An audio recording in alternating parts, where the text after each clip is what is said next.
हे जे आंदोलन आहे सन्माननीय सोनम वांगचुक हे 20 दिवस उपोषण त्यांनी केलेलं आहे आणि त्यांचा आवाज त्यांचा व्यक्तिगत नाहीये, तो भारतातील जनतेचा आवाज आहे, युवकांचा आवाज आहे, ज्यांच्या परीक्षांमुळे हलहाल झालेल्या कुटुंबांचा आवाज आहे, त्या विद्यार्थ्यांचा आवाज आहे आणि तो आवाज केंद्र सरकारला ऐकू येत नाही, हे या देशाच्या लोकशाहीचं दुर्दैव आहे।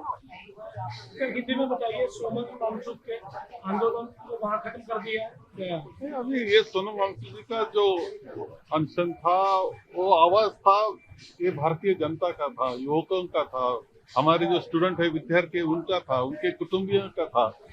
और वो जो आवाज था वो दिल्ली के केंद्र स्थानीय है जो सरकार, उनको सुनाई नहीं देता। ये तो आपकी डेमोक्रेसी का ये बहुत बुरा हो रहा है। आज रामरक्षा उद्धव ठाकरेंकडून या ठिकाणी म्हणणार आहे, तुम्ही सुद्धा या ठिकाणी दाखल झालेला।